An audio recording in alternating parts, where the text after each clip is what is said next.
Hi everyone! So I have decided that it is that time of year to purge some plants from my collection, and honestly springtime seems to be the time of year when I always do this, so we're just gonna call this the annual springtime plant purge.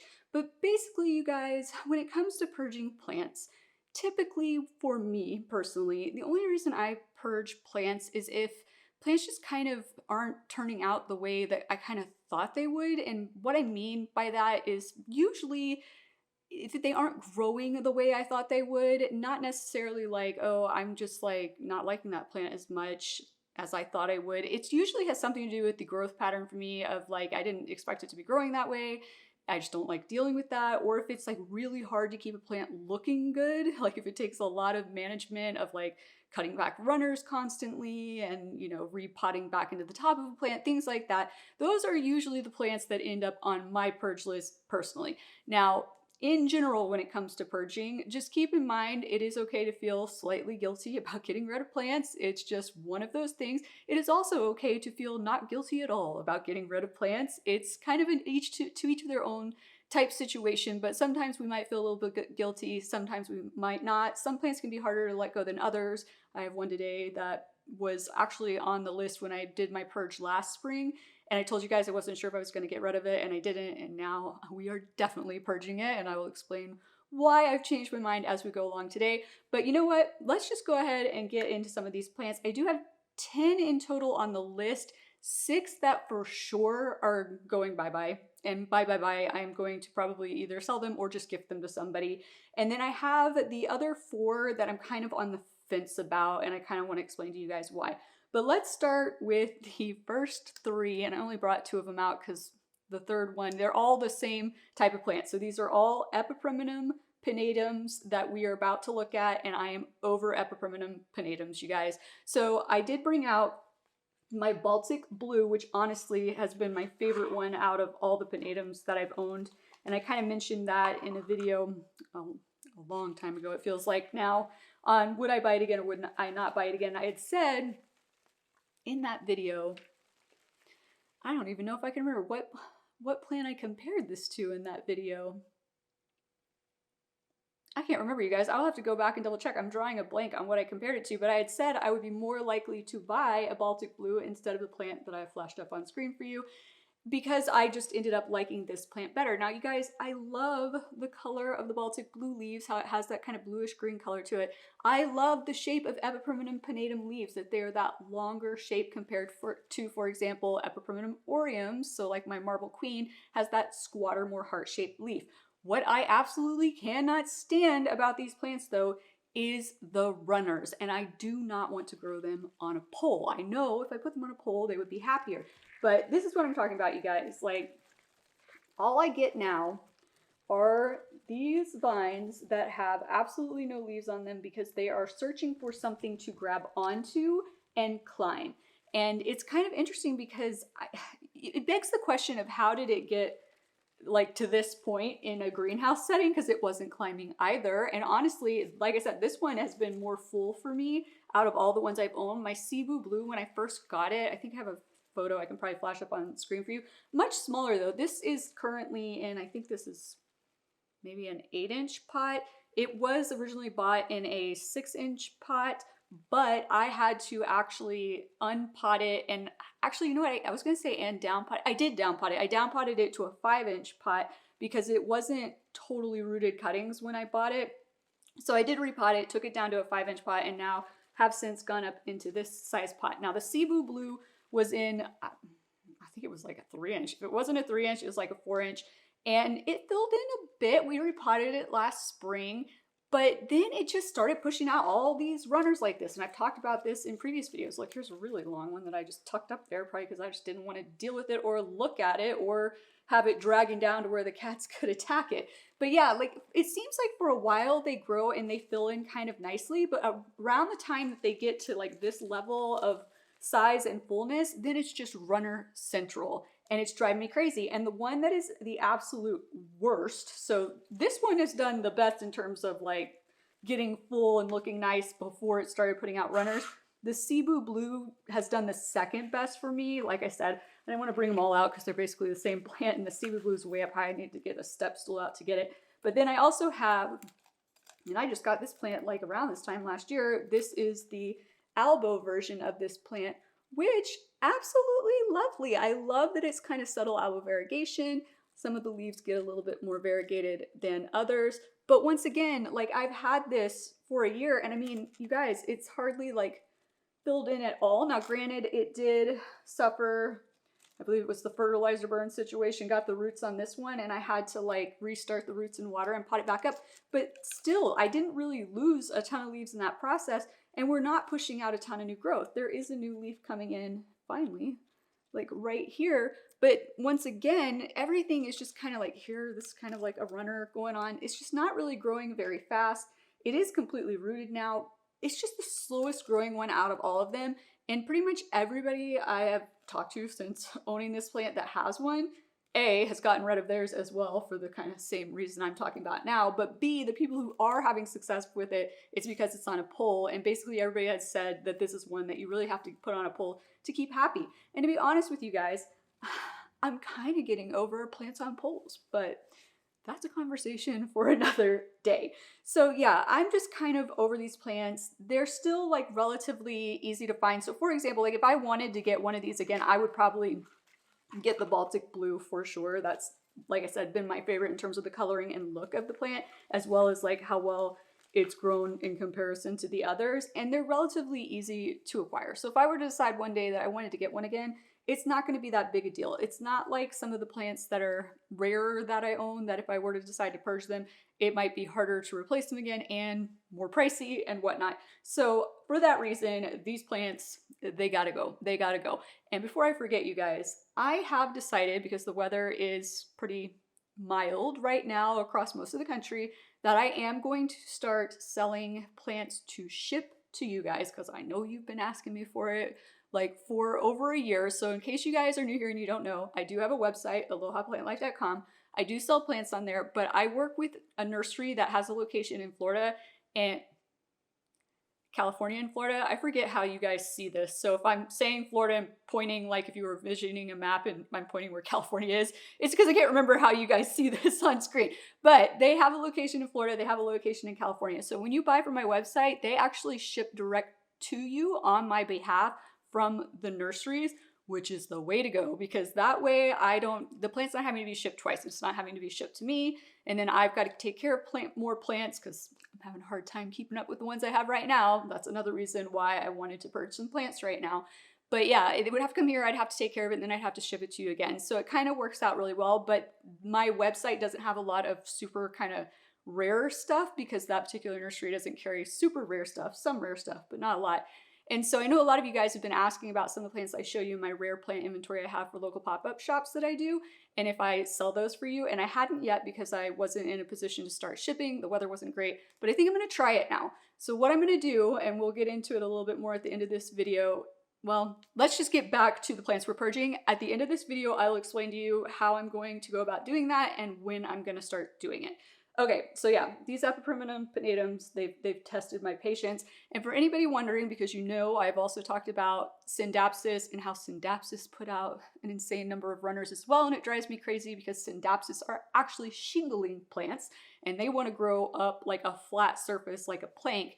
Here's the thing, the Scindapsus that I own, they fill in way more and get way like bushier and fill in further down as they start to trail before they start to put out the runners. So I don't mind, for example, my Scindapsus exotica I can see hanging in the kitchen behind you guys. Like, it's got some runners again. I keep cutting the runners off. It's fine. It's actually starting to pop off like new vine growth at the top and fill in even more. So I'm fine. I'll just keep cutting off the runners because apparently it will grow to about, I don't know, I'd say that's almost 3 feet long before it will start just putting out constant runners.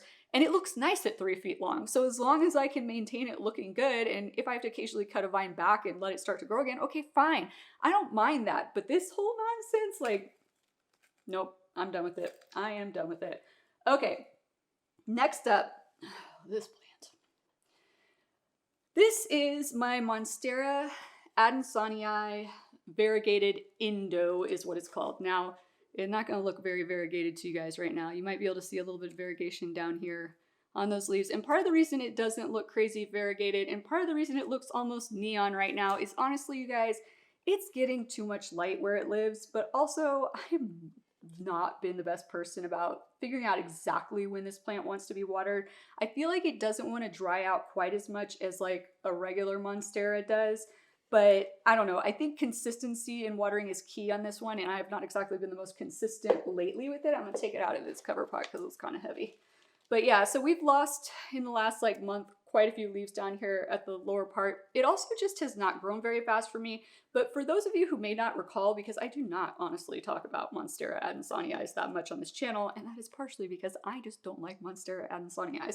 So the regular ones that we see in stores, you guys saw when I did my most recent plant shop tour for you guys, I talked about how the ones in stores, first of all, are always in hanging baskets, and they always just don't look great. There's always a ton of yellow leaves going on. On occasion, like as we get more towards like the end of spring, early summer, I might start to see some regular adansonii hanging baskets that look pretty good.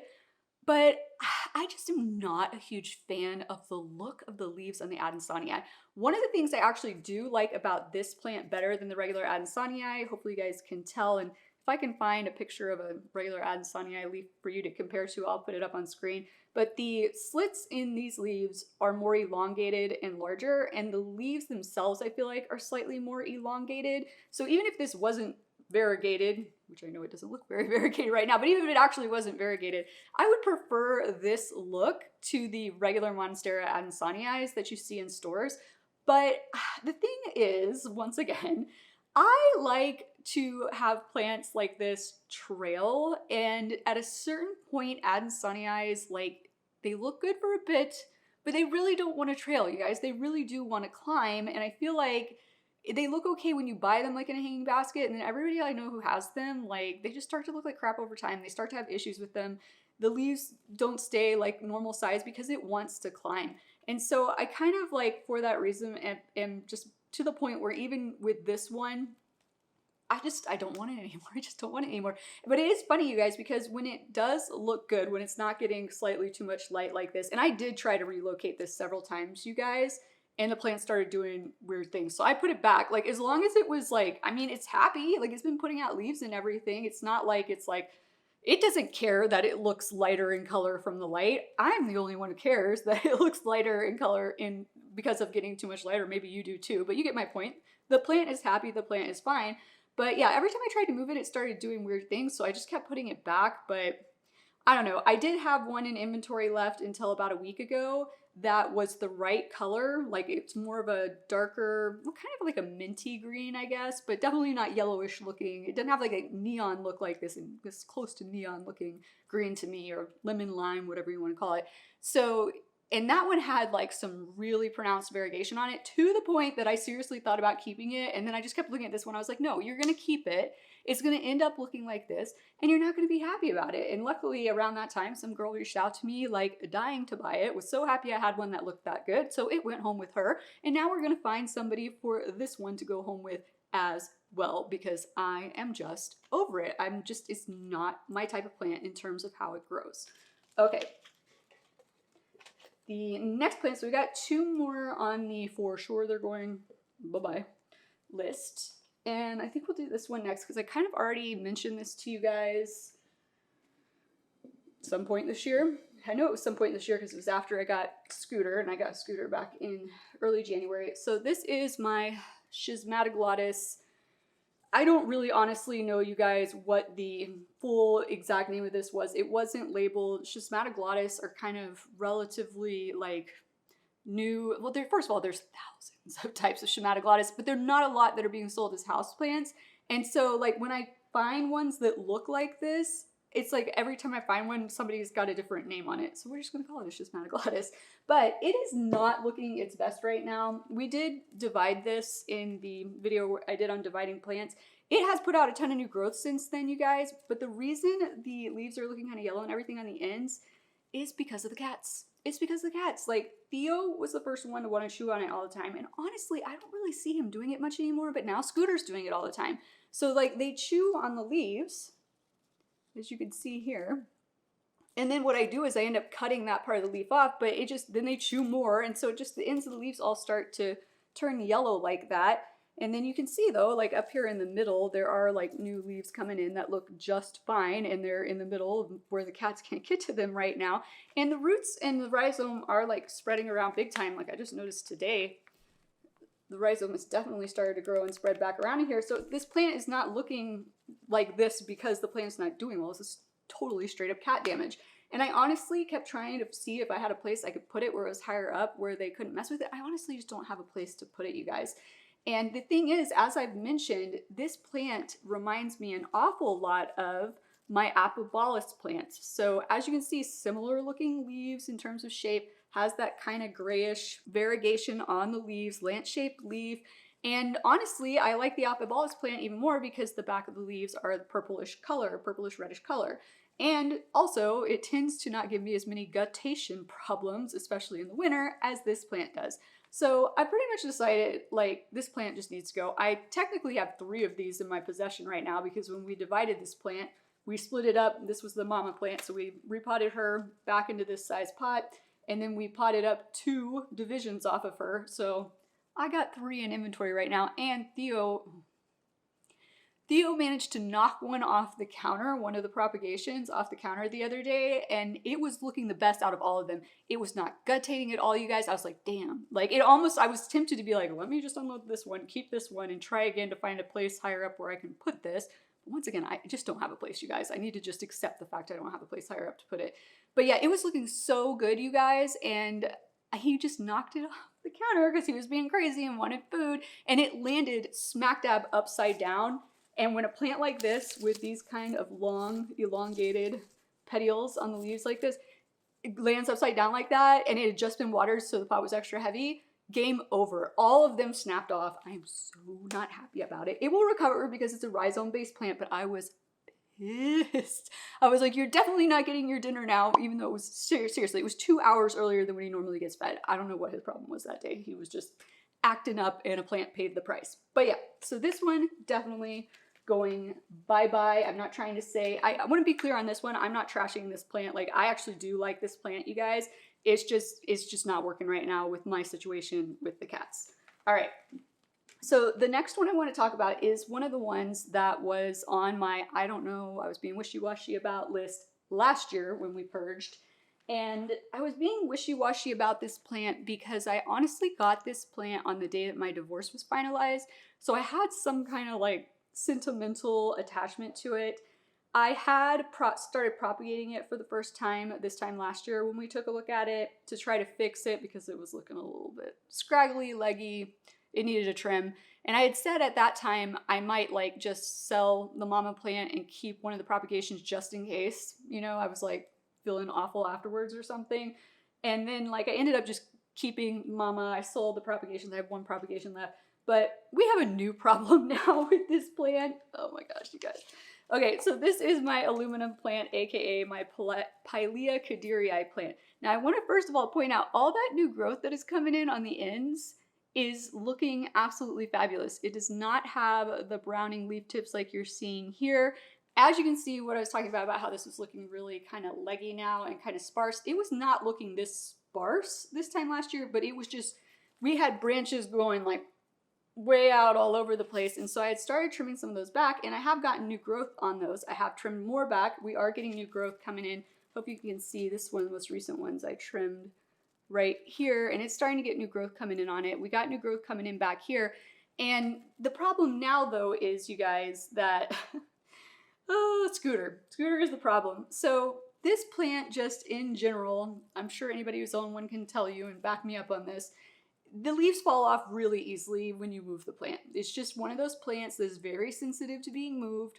Crotons are another one that's sensitive to being moved. And it's not just the Pilea kaderi. Like my Pilea glauca, every time I move it, leaves fall off of it. Some plants are just more sensitive like that. Well, this lives in my office, and really it was never a big problem with Theo and George because they didn't really mess with this plant. But Scooter, reminder, lived in my office for the first few weeks while he was getting used to the boys because I didn't want them to get into like fights and everything. I wanted to have a safe space. So I set him up with a litter box and food bowls and everything in my office. Well, this plant would just randomly drop leaves on the floor and he would play with them like they were toys. So now what I catch him doing, you guys, is he purposefully pulls leaves off of the plant so that he can bat them around on the floor and play with them like they're toys.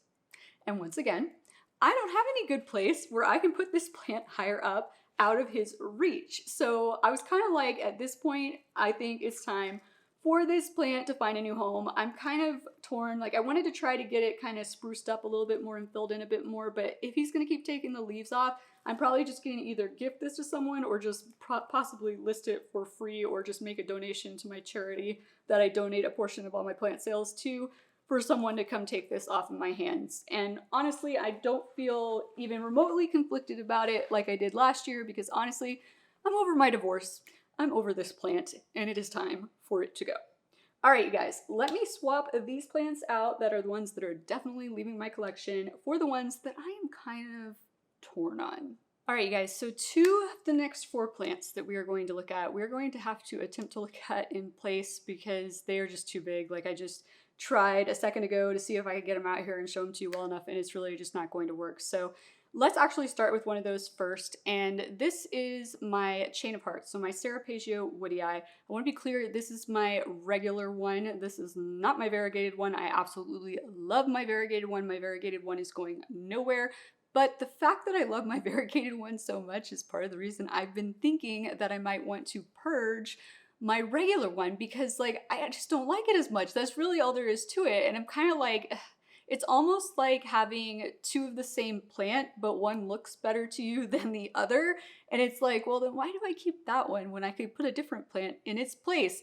That's kind of how I feel about it, you guys. And I kept going kind of back and forth on it.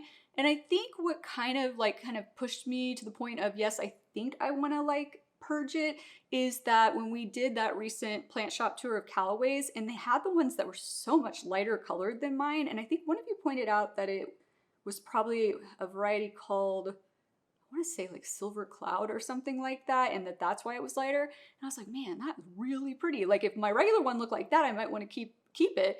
And that's when I was like, then why do I keep keeping this regular one? If I like how all the other ones look better, it's just kind of silly. And I know there's a lot of people out here who are in this area who would like to have a big, beautiful regular chain of hearts like mine. So I might as well just pass it on to somebody else who's going to enjoy it more. Now, I do want to point out real quick, in case you missed it on my Instagram or Facebook stories, at Aloha Plant Life, if you're not following me over there, this plant actually seeded for me this last week, like threw me for a loop. I noticed it first thing in the morning, have not had coffee, the lighting here was kind of funky, and I was like, what is that on my plant? Like, kind of freaked me out. Like, is that a bug? Like, what am I seeing? Like, just something looked weird. It looked pointy, spiky. It almost kind of looked like it had wings. And then when I finally got closer, I saw that there were seeds hanging out of this white pod that kind of looked like bug wings to me.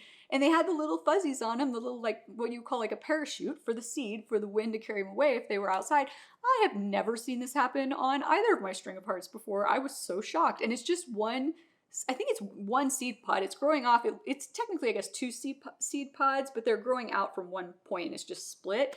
Yeah, never seen that before. So super fascinating. I'm glad I got to see that before I decided I was going to unload this plant.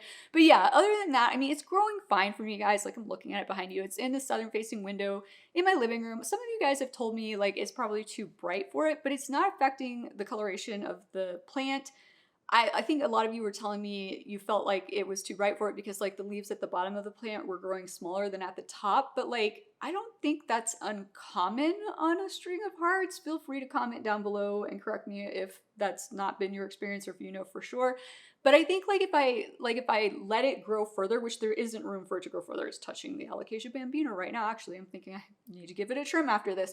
But I think if I had room to let it grow further, those leaves right now that are at the bottom of it would start to get larger. And yes, the new ones will come in smaller, but I think like the longer it gets and the longer those leaves are there, they will start to get a little bit bigger. Once again, I could be wrong about this, but like on my variegated one over in the other window across the living room, like it does that too, but kind of not to as much of an extent as the regular one, but it just doesn't bother me. I mean, it looks fine to me. So there's that. I just am kind of like, I like the other one so much, like why don't I just free up the space for a different plant that I potentially would enjoy more? That's honestly all there is to it. And once again, regular chain of hearts are pretty easy to come by and not super expensive. So if I change my mind later on down the line, I can just get another one. So That's why I am pretty sure I want to purge that one. The only reason I keep going back and forth, you guys, I know I keep looking at it. I should be looking at you guys when I'm talking to you, but I'm still like, even right now, I'm trying to make a decision. That's why I keep looking over there. The only reason that I keep going back and forth on it is it balances out my windows really well because I've got my donkey's tail hanging in the middle, and then I've got the variegated chain of hearts in the window on the left, and I've got the regular one in the window on the right, and it's a nice symmetrical thing having a chain of hearts on each side of that donkey tail. That may be a silly reason to consider keeping this plant, but that's why I keep going back and forth on it. So I don't know. We'll see on that one. That one, I don't know. I want to say maybe that might be the least likely of this 4 that we're looking at right now that I'm kind of torn on. The least likely that I will actually give away. So why don't we look at the one I'm most likely to give away or sell next? And this might come as a shock to you guys because I haven't had this plant except for like I think right at a year now. And that is my Syngonium Winlandii. Now, I want to be perfectly clear. I love this plant. Absolutely love the look of this plant with the velvety leaves, the silver stripe down the middle. Also want to be clear, I absolutely love the way Chain Hearts looks. This is not like a question of I just don't like that plant or how it looks anymore. It's really just, like I said, there's other reasons for this. So my only problem with this little Syngonium right here, hopefully you can see, quite leggy looking. Not the fastest growing Syngonium for sure. I've mentioned that to you guys before, but the fact that it's growing so leggy like this and it's not starting to kind of want to exhibit anything to suggest that it's going to ever trail like some Syngoniums will, I started asking around and wouldn't you know it, I got kind of the same response that I got regarding the Epiprimitum pinnatum albo, and that is that this is a Syngonium that really wants to climb.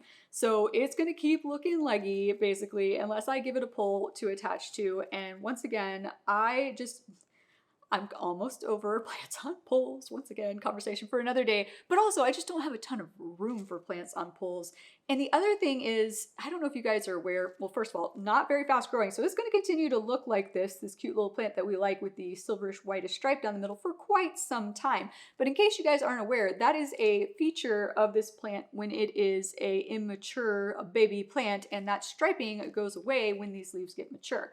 These leaves also will lobe out big time. I think maybe I have a photo I might be able to flash up on screen for you of what it looks like when it gets mature. They lobe out big time and it starts to look like a completely different plant. So that combined with the fact that I just don't want to deal with having it on a pole is the reason that I am contemplating unloading this plant. But then I look at these silvery velvety, or these velvety green leaves with this little silvery stripe, and it's still young enough, it's gonna stay like that for a while. And I'm like, it's just so freaking cute that I don't know if I want to get rid of it. But if it's gonna keep getting leggy, like, I don't know, you guys.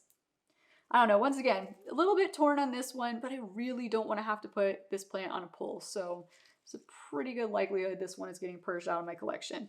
If anybody is interested actually in purchasing this, comment down below and let me know. And like I said, at the end of this video, I will talk about how I'm going to go about selling some of these plants to you and some of the other plants that are in my rare plant inventory if you are interested. Okay, next plant I want to look at is another one that we need to look at in place. It is in my bathroom. It is my Philodendron Cordatum. I'm going to tell you right now, this is hands down the one I am least sure about potentially purging. But basically, you guys, I feel like I really shouldn't have done what I did the last time I repotted it, which I'll have to double check when it was and flash it up on screen for you. But it hasn't even been a year, and I didn't do a full repot on this one. I did a pot extension. Basically, the reason I did this was because the roots after I repotted it the time before shot all the way to the bottom, just started swirling around in the bottom, and it just looked like there was like running the risk for developing root rot in there because they were just getting really jumbled up. But there was so much soil up above that I was like, I feel like I just need to lift this up a few inches, put some more substrate underneath it, and just not touch anything else, like not make the pot wider or anything like that. So that's what I did. And the plant kind of threw a little bit of a fit. Like it was kind of losing some leaves before that too, I think because all those roots are just shot to the bottom. And like I said, things were a little bit funky. And so it started losing even more leaves. And I really honestly need to trim it back because it's just looking a little bit scraggly. But I think the biggest mistake I made with this one, you guys, is when I took it from a 6-inch into this 8-inch pot, I shouldn't have done that. I think what I should have done is just root pruned it and kept it at the same size because it looked nice and full and lush. And once I took it up to that larger pot size, it already didn't look as lush because I had to space the vines out more because it was in a bigger pot. And then I started having these issues where it was losing leaves and everything. So it's just not looking its best. It's not looking as good as, for example, my Philodendron Brazil, which is what it used to look like, just all green, non-variegated. And since it is just a plain all green philodendron, when they don't look good, you guys, they look so bad to me. Like, it has, some of its leaves are a little bit chlorotic, some of them are turning a little bit yellow and dying off. It doesn't look as good. For me, like, all green plants need to look super nice, green, lush, even all around to really look good. Otherwise, I feel like when something starts to go wrong with them, what's going wrong with them just sticks out even more like a sore thumb. I guess it's kind of like if you look at the Philodendron Brazil, for example, like because it has the yellow kind of stripe variegation on it, if a leaf starts to yellow, it kind of blends in, right? It doesn't stick out as much. So yeah, it just kind of annoys me, but it is one of the first houseplants I had, you guys. So that's why I'm saying I'm feeling like I'm least likely to get rid of this one. I think I just need to take it out of that pot. I think I need to root prune it back, put it back into a 6-inch pot, get it cleaned up, trim some of those bare vines back so it'll start sprouting off more at the top, and just basically get this thing, like whip this thing back into shape, as it were, right? It got out of shape over the winter, it stopped working out, whatever you want to call it. We're gonna whip it back into shape, I think is what I'm gonna do. I think I need to do that before I decide that I'm 100% like, I don't want this plant anymore, I'm over it. Because I think if I do get it back into shape, I'm gonna change my mind. So I think that's what we're gonna do with that one. Okay, so the last plant that I want to look at, I think this is the last one, right? 1, 2, 3, 4, 5, 6. Yes, okay. So this one had this one for not even a year, definitely more than 6 months, but I think I mentioned this in a previous video too, that I was getting a little bit annoyed with this one.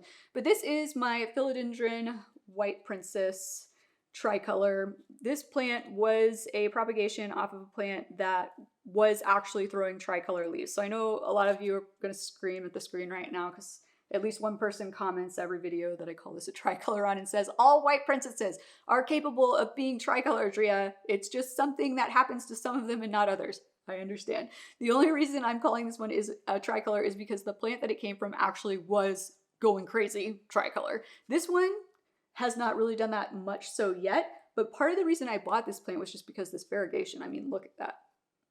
That variegation is absolutely gorgeous. And you can see the pinkish on the stems there. I mean, compared to the white princess we saw at Callaway's, I'll flash it up here for you, where I was like, that doesn't even look like a white princess. And they wanted, what, I think it was $119 for that. I think I paid like $15 for this, just so you guys know. Granted, it's smaller, but it looks better in my personal opinion. I mean, that variegation looks spectacular, but it's doing the thing that all hybrid philodendrons of this nature, philodendrons that are hybrids of climbers and upright philodendron do, where it's having an identity crisis and it doesn't know what to do and it's putting out these crazy smaller leaves because it probably needs to climb. It probably needs to be attached to a pole to get bigger leaves, but because it is a hybrid of an upright philodendron, it kind of is confused and doesn't know how to really climb a pole. So I have a feeling it is going to cause me like problems, and then once again I have to give it a pull. Now the nice thing about these, just so you know, you guys, typically this is not like with your climbing philodendrons. And anyhow, this doesn't hold true to all plants, so please don't come for me in the comments, you guys. Like, so for a lot of plants, if you want those big beautiful leaves, like we see a lot of the people on Instagram who have plants on poles lately showing that if you have like a Monstera or philodendron and you want those giant leaves, you need something such as a moss pole where the roots can root into the pole, and that helps the leaves to size up. That does not have to be the case for leaves to size up with all types of plants, not even with all philodendrons. Like my Philodendron Splendid is doing fabulous, and it is on a cocoa core pole, not a moss pole. So it just kind of depends on the plant, you guys. Now the nice thing is with these plants, typically it's like they just want the support. They need to feel like the support. Oh, there's something I can grab onto if I want to, but it's cool, I'm good, it's there, I know it's there, it's like my support blanket, so now I'm gonna grow a little bit better. That seems to be how these work. And I knew, like for example, my Philodendron Red Anderson, when I got that one, I knew I was gonna have to give it a support pole at some point. Support poles bother me less, you guys, than moss poles or moss pole alternatives. I am once again working on a video for you guys on moss pole alternatives, and that's probably where I will go more in depth on why I'm kind of over poles. But just support poles for plants like this don't bother me as much, and these don't grow like crazy fast. These hybrids don't grow crazy fast. So I'm kind of okay with giving a plant like this a pole, but once again, I just don't have room to have a ton of them on poles. So if it comes down to it, I'm probably gonna have to make a decision between, do I keep this cute baby, which honestly, you guys, looking at it on camera right now, I think I just don't spend enough time with this plant. It lives in my kitchen. It's one of the smaller plants above the sink. I think I just don't look at it enough, because now that I'm looking at it, you guys, I'm second guessing my decision to potentially purchase this plant. Unless it keeps putting out tiny like stuck leaves like this, then maybe I will just be fed up with it. But anyways, my Philodendron Red Anderson lives up there as well. But if it comes down to it, if I only have room for one hybrid philodendron like this on a pole, I'm going to keep my Red Anderson because I like it better. It honestly grows better. It tends to not, it still gets stuck leaves, but they tend to unstick way easier than, for example, on this plant or any of the Philodendron pink princesses that I've had in inventory before.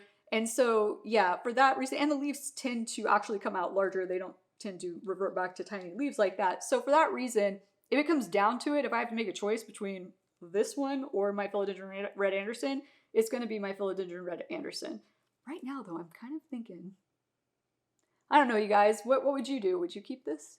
Comment down below and let me know. I'm kind of second guessing myself more so on this one now, but hey, that's part of the reason I wanted to do this video. Sometimes talking it out loud with somebody kind of helps you decide whether or not you want to keep it or not. So feel free, if you have plants you're on the fence about purging, comment down below. Let's talk it out. Maybe we can help you make a decision. It would be really nice if YouTube would let us post pictures in the comments as well so we could see your plant to help you make that decision.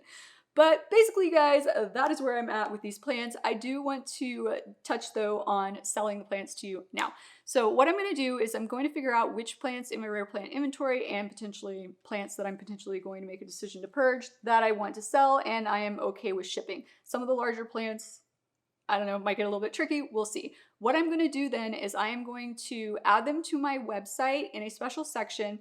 There will be a banner at the top of my website. I think right now the banner at the top of my website says something like check out our next pop-up shops, which honestly I'm really bad about remembering to update that, you guys. I think I'm going to change that banner to buy plants direct from my personal inventory or something along those lines. When I have all the plants loaded up that I'm ready to sell to ship directly to you guys. So just so you know, all the plants that will be in that section and will be announced on that banner. So just keep an eye on the website. I will also announce before I release them for purchase on my website. I will announce like, hey, tomorrow morning, 10 a.m., these plants are coming up available for purchase. I will make an announcement on my Facebook page. I will make an announcement on my Instagram. Probably I will be doing it in stories. I might do a post too. And I will make an announcement on the community tab on my YouTube channel. So if you're not on social media and you don't want to miss it, just make sure that you set a reminder. Not set a reminder, what am I trying to say? Make sure you have notifications turned on YouTube. You want to have that little bell icon selected. Sometimes you need to check your Google account settings too, because something in Google account settings can, I think, override that. But that way, when I make that post, you should get a notification and you can go check what time they're going to become available. If you have signed up for my newsletter on my website, I will try to put together a quick little newsletter to send out to announce it as well.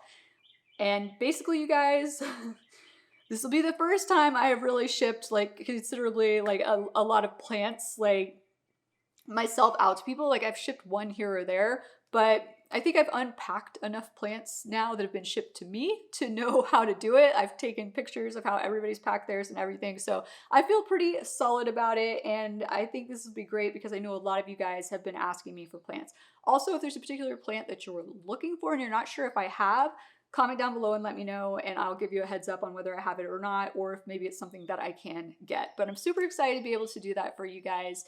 And hopefully hopefully this purge goes well getting rid of these plants because it will make room for new plants, and I do have a new plant in the mail on the way. I think you guys are going to get to see that plant probably in next week's video, if not maybe the one after that. But I hope you guys have enjoyed this video today. If so, please be sure to click that like and or subscribe button down below, and I look forward to seeing you guys again next time. Aloha!